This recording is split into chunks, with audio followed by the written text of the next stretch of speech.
হলো ঘড়িটা নেওয়ার পরেই মোটামুটি 1 ঘন্টা চার্জ দিতে হবে। হ্যাঁ, এই যে এই চার্জের লাইন, এই যে এইখানে চার্জের লাইন দেখতে পাচ্ছেন, এই যে এইখানে এটা, এই যে এখানে আছে, এখান থেকে তুলে এখানে যে USB Type 2 দিয়ে চার্জ দিতে হবে।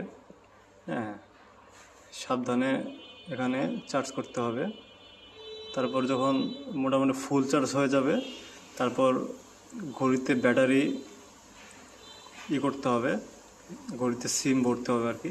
সিম ভরার জন্য এই যে ঘড়ির পেছনের দিকে যে এরকম একটি ফাঁকা স্থান আছে, এই ফাঁকা স্থানের এই যে এই সাইডে ফাঁকা স্থান, এটা ফাঁকা স্থান, এই যে এখানে আঙ্গুল দিয়ে একটু করতে হবে, খোলার চেষ্টা করতে হবে সাবধানে।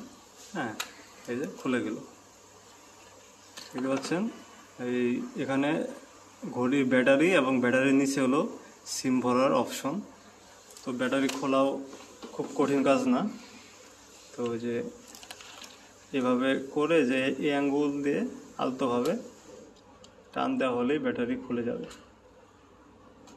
যদি আঙ্গুলের না হয় তাহলে যে কোনো কাঠ দিয়ে চেষ্টা করতে পারেন। হ্যাঁ, শক্ত মোটা কিছু অথবা এটা দিয়ে ট্রাই করা যেতে পারে।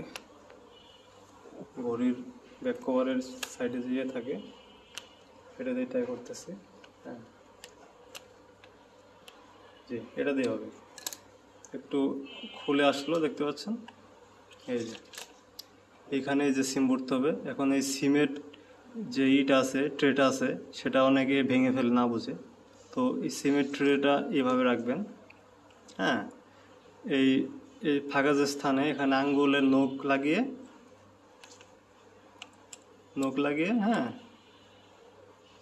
ধরেন যে এরকম যে ফাঁকা থাকে, নখ লাগিয়ে ডান দিকে দিবেন, চাপ দিবেন, একটু শব্দ হবে, সিমের ট্রেটা খুলে যাবে। ট্রেটা খুব বেশি করার দরকার নেই, জাস্ট কোনোভাবে সিম ভরতে পারলেই হবে। তো একটা আমি সিম নিয়েছি, জিপি সিম, গ্রামীণ সিম। তো গ্রামীণ সিমে এই জিপিএসটা কাজ করে সবচেয়ে ভালো। সো আপনি গ্রামীণ সিম ব্যবহার করার চেষ্টা করবেন। তো সিম এইভাবে